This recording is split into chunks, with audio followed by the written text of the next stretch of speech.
আজকে আমরা এমন একটা বিষয় নিয়ে কথা বলবো যা আমাদের সবার জন্যই খুব দরকারি। কিভাবে আমরা ভেতর থেকে ভালো থাকতে পারি তার কিছু বিজ্ঞানসম্মত পথ খুঁজে বের করার চেষ্টা করব। তো চলুন শুরু করা যাক। আমরা সবাই যেন একটা দৌড়ের মধ্যে আছি, তাই না? আধুনিক জীবন মানেই এক অন্তহীন প্রতিযোগিতা, সারাক্ষণ ছুটে চলা। কিন্তু এই দৌড়ের মাঝেও কি কখনো এমন মনে হয়েছে যে এত ছোটাছুটির পরেও আমরা আসলে এক জায়গাতেই আটকে আছি? এই অনুভূতিটা কিন্তু অনেকের কাছেই খুব চেনা। বিজ্ঞানীরা কিন্তু ঠিক এটাই বলছেন। এই যে সারাক্ষণ ছুটে চলা, এর ফল কি হচ্ছে? ক্লান্তি, দুশ্চিন্তা, বিষণ্ণতা, এগুলো তো আছেই। আর যখন দিনের পর দিন এটা চলতে থাকে, তখন কিন্তু ব্যাপারটা আরও জটিল হয়ে যায়।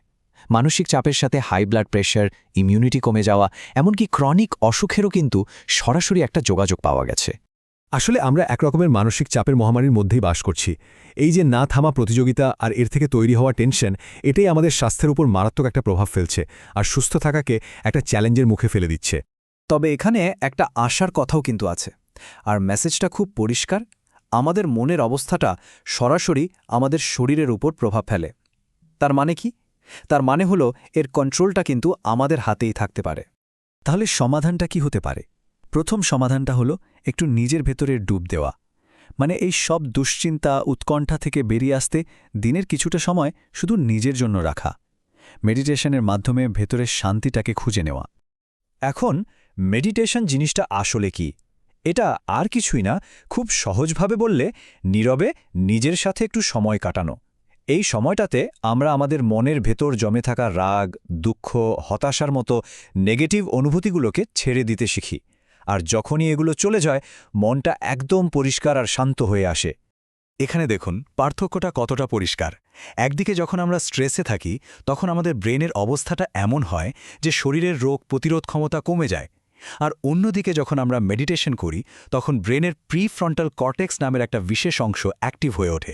এই অংশটাই কিন্তু আমাদের আনন্দ, সুখের অনুভূতি দেয়।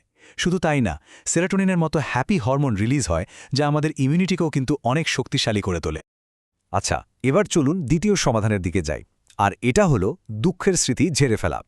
এটা কিন্তু দারুণ একটা কৌশল, যা শুধু পুরনো কষ্টই দূর করে না, আমাদের চিন্তা শক্তিকেও বাড়াতে সাহায্য করে।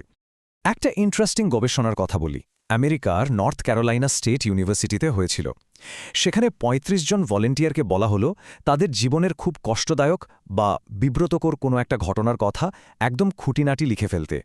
মজার ব্যাপার হলো এর কিছুদিন পরেই তারা বলতে শুরু করলেন যে তাদের মনটা বেশ হালকা লাগছে। আর তার থেকেও অবাক করার মতো বিষয় হলো, এরপর দেখা গেল তাদের রোজকার স্মৃতিশক্তি, যেমন ধরুন বাজারের লিস্ট মনে রাখা বা কোনো জিনিস খুঁজে বের করার ক্ষমতা, আগের থেকে অনেক বেড়ে গেছে। তো এই গবেষণা থেকে আমরা কি শিখতে পারি? খুব সহজ একটা প্রসেস। দেখুন, জীবনের এমন কোনো একটা তিক্ত অভিজ্ঞতা যার সাথে গভীর আবেগ জড়িয়ে আছে, সেটা একটা কাগজে বিস্তারিতভাবে লিখে ফেলুন। এরপর কাগজটা ছিঁড়ে ফেলুন বা সাবধানে পুড়িয়ে দিন। আর সবচেয়ে জরুরি বিষয় হলো, ওই লেখাটা আর দ্বিতীয়বার পড়া যাবে না। এটাই হলো মূল চাবিকাঠি। এভাবেই কিন্তু আমরা অস্বস্তিকর স্মৃতিগুলোর বোঝা থেকে মুক্তি পেতে পারি। এবার আসা যাক আমাদের তৃতীয় এবং শেষ সমাধানে। আর সেটা হলো পজিটিভিটি বা ইতিবাচকতার চর্চা করা। এটা কিন্তু শুধু একটা ভালো মুডের ব্যাপার না, এটা সুস্থ থাকার জন্য একটা দারুণ শক্তিশালী টুল। চলুন দেখি কিভাবে আমরা এই পজিটিভ মানসিকতা সচেতনভাবে তৈরি করতে পারি। বিজ্ঞানীরা একটা দারুণ জিনিস খুঁজে পেয়েছেন। যারা পজিটিভ থাকেন তাদের শরীর নিজে থেকেই সেরে ওঠার ক্ষমতা অনেক বেশি থাকে। কারণটা কি? কারণটা হলো যখন মন পজিটিভ থাকে, আমাদের রোগ প্রতিরোধ ব্যবস্থা বা ইমিউন সিস্টেমটা সবচেয়ে ভালোভাবে কাজ করে। মানে ইতিবাচকতা শরীরকে সুস্থ হওয়ার জন্য একটা পারফেক্ট পরিবেশ তৈরি করে দেয়। আর এই পজিটিভিটি চর্চার একটা চমৎকার টেকনিক হলো অটো সাজেশন। ব্যাপারটা কি? এটা হলো এমন একটা প্রক্রিয়া যেখানে একটা পজিটিভ কথা বা মন্ত্র বারবার নিজেকে বলা হয়, আর এর মাধ্যমে নিজের চিন্তাভাবনা, নিজের আচরণকে প্রভাবিত করা হয়। ফরাসি সাইকোথেরাপিস্ট এমিল কুয়েপি পদ্ধতিটার ওপর খুব জোর দিয়েছিলেন। এমিল কুয়ে তার রোগীদের একটা খুব সহজ কিন্তু অবিশ্বাস্য রকম শক্তিশালী একটা লাইন বারবার বলতেন। লাইনটা ছিল, প্রতিদিন প্রতিটি ক্ষেত্রে আমি আরও ভালো থেকে আরও ভালো হচ্ছি। বিজ্ঞানীরাও এখন এটা মানেন যে এইভাবে লাগাতার একটা পজিটিভ কথা নিজেকে বলতে থাকলে আমাদের ব্রেইন সেটার জন্য উদ্দীপিত হয় এবং শরীরকেও সুস্থ হওয়ার পথে এগিয়ে নিয়ে যায়। তো এতক্ষণের আলোচনায় আমরা ভেতরের শান্তি খুঁজে পাওয়ার জন্য একটা পরিষ্কার রোডম্যাপ পেয়ে গেলাম, তাই না?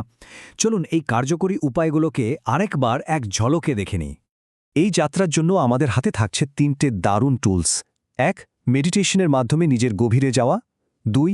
লেখার মাধ্যমে পুরনো দুঃখের স্মৃতিগুলো থেকে মুক্তি পাওয়া। আর 3. অটো সাজেশনের মাধ্যমে একটা পজিটিভ মানসিকতা গড়ে তোলা। আর সবচেয়ে বড় কথা, এর প্রত্যেকটা পদ্ধতির পেছনেই কিন্তু সায়েন্টিফিক ব্যাকিং আছে। আর সব শেষে এই পুরো যাত্রার যে মূল লক্ষ্য, সেটাকে আমরা একটা শক্তিশালী বাক্যের মধ্যে নিয়ে আসতে পারি। সার্বিক সুস্থতা আর একটা আনন্দময় জীবনের জন্য এই কথাটা মনে গেঁথে নেওয়া যেতে পারে: সুস্থ দেহ, প্রশান্ত মন, কর্মব্যস্ত, সুখী জীবন। এখন প্রশ্ন হলো, এই যে 3টে পথের কথা আমরা জানলাম, এর মধ্যে কোনটা দিয়ে আপনার যাত্রাটা শুরু হবে? সিদ্ধান্তটা কিন্তু আপনারই। মনে রাখবেন, প্রত্যেকটা ছোট পদক্ষেপই কিন্তু ভেতরের শান্তির দিকে এগিয়ে যাওয়া।